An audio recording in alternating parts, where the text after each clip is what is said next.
Folks, we are living in strange times, and I want to do a quick video talking about the state of the world because a lot of assumptions that I grew up with have been really challenged in the last few years.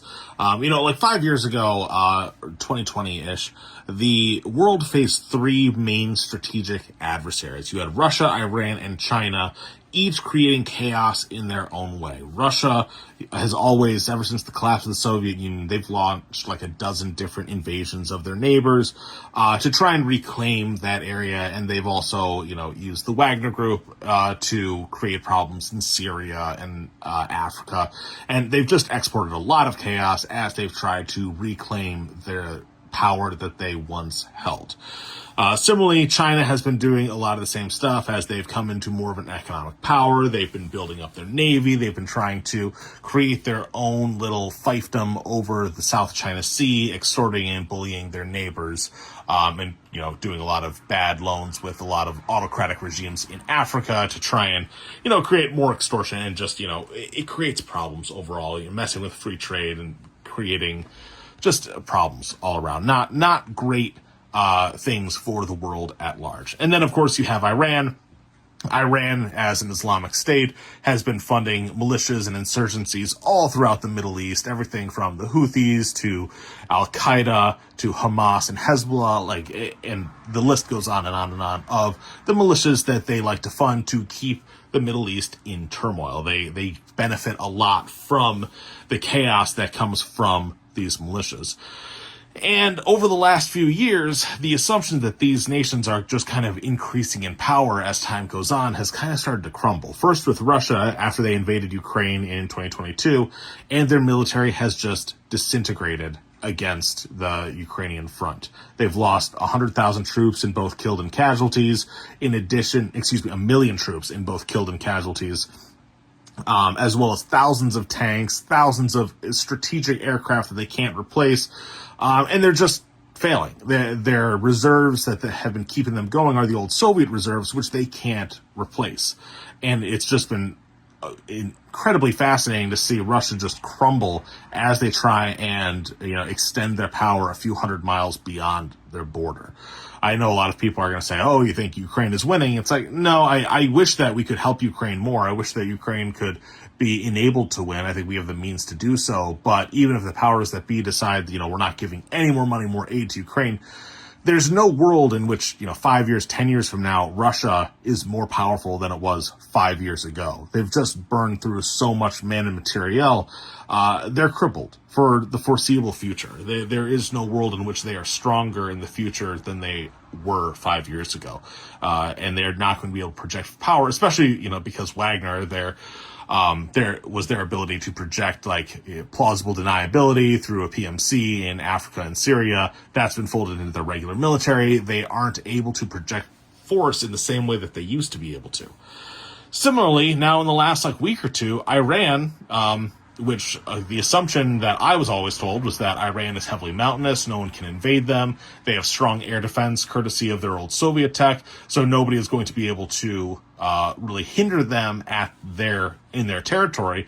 And now Israel currently has air superiority over their capital and is just bombing and strategically taking out all of their key leaders. And we're seeing that all of their militias have just been devastated over the last few years. They don't have those militias that they used to, and now it's looking again in the same way of Russia. There is no world, no matter, I'm not going to get into, should the U.S. get involved, should we not? I'll leave that to other people closer to the decision making. But there is no world in which 10 years from now, Iran has the same capabilities they did a year ago. It's just not going to happen. And then you get to China. Right. And China right now is probably at the peak of its power. They're cranking out ships. They're building up military capabilities. They're investing heavily in defense and other capabilities. But China, despite the facade they put up, is facing a ton of different internal problems. They've got about 4 different internal catastrophes that are pending. Everything from their real estate market to civil dissent.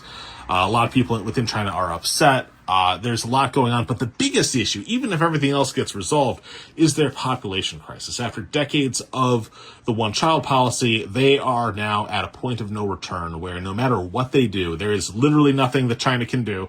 China is set to lose half their population by the end of the century. They're going from 1.5 billion down to about 750 million within 70 years. Go talk to any economics professor, any demographer, any economist, ask what happens when you lose that many people that quickly. It's not good. There's no way in which, China 20 years from now is as strong as it is today. It just doesn't work. And I think that, when we see China being dangerous today, we should be pretty prepared for Chinese aggression in the next, 3 to 5 years, because they're certainly going to, I would hope they recognize that their power projection is going to be going down. But, China is dangerous now. We need to be prepared for that. But there's no world in which they stay dangerous. And we may wake up in, 3 to 5 years, 10 years maybe, and realize that these strategic adversaries of the United States and the West more broadly are just absent. And I'm not entirely sure what to do with that idea, because these are the threats that I grew up with. I was promised when I was a young lieutenant a decade ago that we would be doing some sort of conventional force after decades of global war on terror. And now it's looking like, we talk about, the Abrams X, we're going to get this new fancy tank that's the best of the best of the best. Or the NGSW, where, this is to defeat enemy body armor and conventional forces. And yet all of the conventional forces that we might theoretically be fighting are just kind of disintegrating before our eyes, or on the brink of it in the case of China. So, we are living in interesting times. And I'll speak directly now to Donald Trump and his administration. Thank you for watching. I know you're big fans of my channel. I hope that you all have plans for what this looks like in both, worst case scenario and a best case scenario, because with the right leadership at the helm, with the right hand on the wheel, you might be able to create a very, very powerful, lasting peace going into the next century that is just... maybe we won't need videos like mine talking about defense and tactics as much, because there just won't be as much going on. Or if it's mismanaged, maybe this will become more relevant than ever. It's strange to be on the edge of the precipice right here.